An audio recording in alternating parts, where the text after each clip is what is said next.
interessa.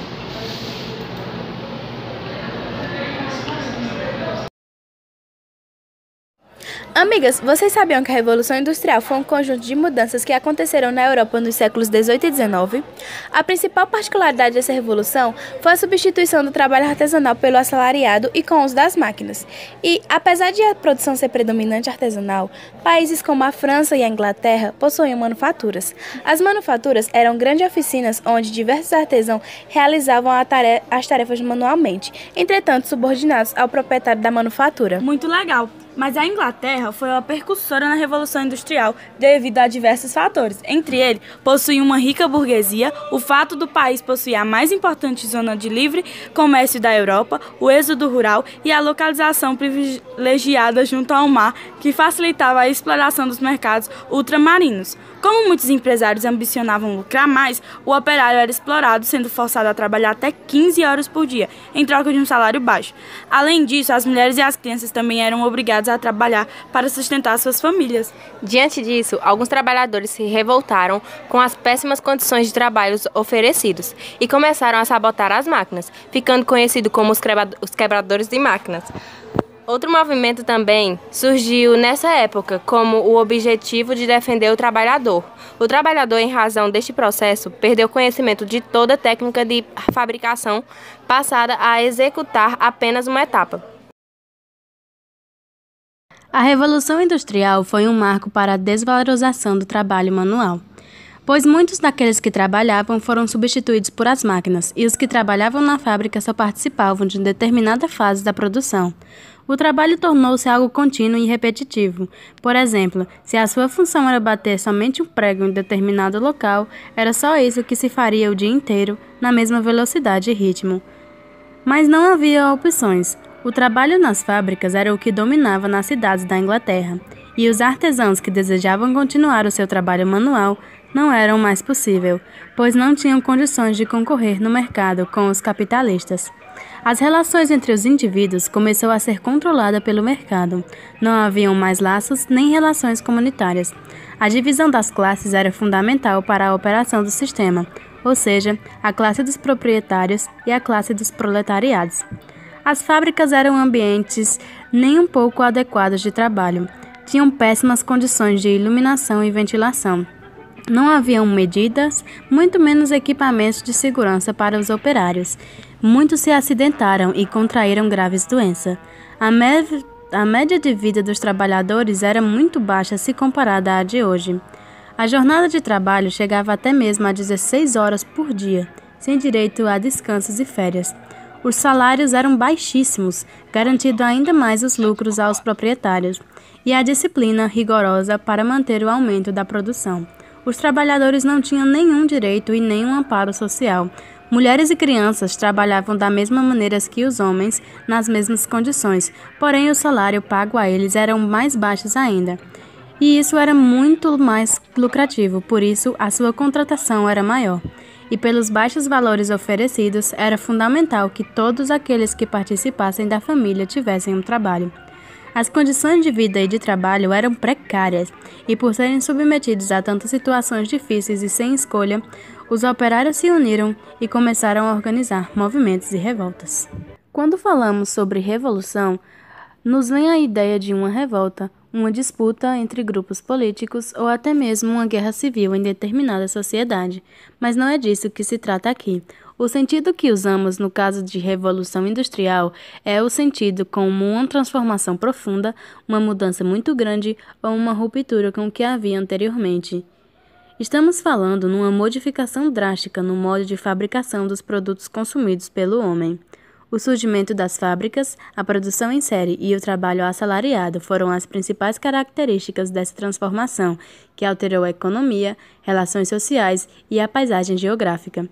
Com tanto avanço, as fábricas começaram a se espalhar pela Inglaterra, trazendo várias mudanças. As máquinas são uma dessas mudanças.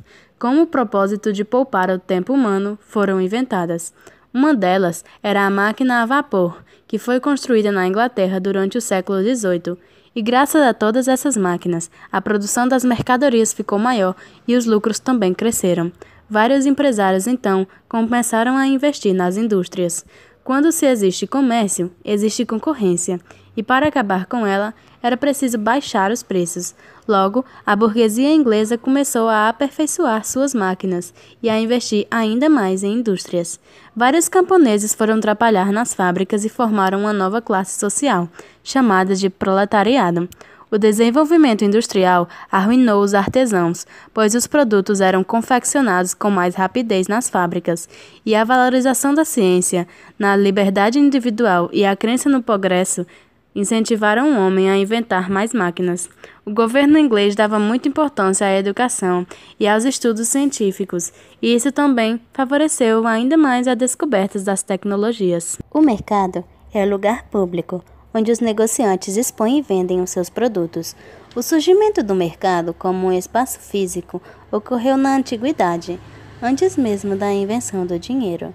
Independentemente da existência do dinheiro, é a oferta e a procura por mercadorias ou serviços que permite a existência do comércio. Antigamente, o comércio era feito na troca de produtos ou por favores. Os favores eram onde você prestava algum serviço ao dono do produto que você desejava adquirir e assim você o conseguia. Já a troca de produtos eram feitas por a mercadoria de valor desconhecido, onde cada um valorizava do seu próprio jeito. Hoje em dia é diferente. A troca é feita de forma indireta. Uma pessoa paga com o dinheiro pelo produto que deseja. A invenção do dinheiro contribuiu para a simplificação e a promoção do desenvolvimento do comércio. Este comércio pode estar relacionado com a economia formal, que é a firma registrada dentro da lei. A Revolução Industrial, liderada pela Inglaterra desde o século XVIII, trouxe mudanças nas relações de trabalho e produção. Embora a exploração de mão de obra permanecesse, dando origem a vários movimentos e greves de operários, que foram se organizando, enquanto classe, na defesa de seus direitos e melhores salários. Crianças e mulheres também eram explorados pelos proprietários das fábricas. A Revolução Industrial resultou numa outra forma de dominação e exploração das elites econômicas. Com as transformações no campo econômico, surgiu o operariado que, sendo explorado pela classe patronal, passou a lutar por melhores condições de vida e justiça social. Como já é de nosso conhecimento, muitos aspectos da Revolução Industrial permanecem até os dias de hoje. Entre eles estão as rivalidades e o envolvimento criminoso. Acontece quando os grandes empresários ou pessoas importantes na sociedade não deixam que aqueles que são inferiores a si ou os seus adversários tomem ou cheguem ao poder. Então, a contratação de pessoas para que pudessem dar um jeito neles, também conhecidos como os assassinos de aluguéis, que são seres que tiram a vida alheia em troca de dinheiro, normalmente profissionais, mantendo sigilo sobre as suas operações. São frequentemente contatados por grandes chefes quando alguma ameaça surge contra o seu comércio, seja de outra empresa ou seja de um funcionário que tentasse chegar ao poder ou se opusesse contra as suas ideologias. Eram executados e depois tinham os seus corpos enterrados em lugares distantes, onde possivelmente não seriam encontrados.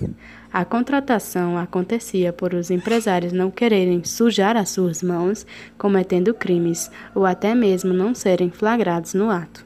A primeira fase da industrialização esteve concentrada nos produtos têxteis. Embora tenha durado décadas, a Revolução Industrial foi extremamente localizada em poucas regiões da Inglaterra e setorialmente concentrada em tecelagem de algodão. O setor têxtil foi o responsável pelo milagre econômico britânico. Em meados dos anos de 1780, a exportação de tecidos de algodão correspondiam a apenas 6% do total das exportações britânicas. Já em meados dos anos de 1830, a proporção havia subido para 48%, e em sua maior parte na Europa continental. No continente, os europeus adquiriram um gosto por roupas baratas e industrializadas, muito antes de aprender a produzi-las por conta própria. Surgiram as linhas de montagem, esteiras rolantes por onde circulavam as partes do produto a ser montado, de modo a dinamizar o processo. A indústria automobilística Ford, do empresário Henry Ford, implantada nos Estados Unidos, foi a primeira a fazer o uso das esteiras que levavam o chassi do carro a percorrer toda a fábrica. Os operários montavam os carros com as peças que chegavam em suas mãos em outra esteira. Esse método de racionalização de produção foi chamado de Fordismo.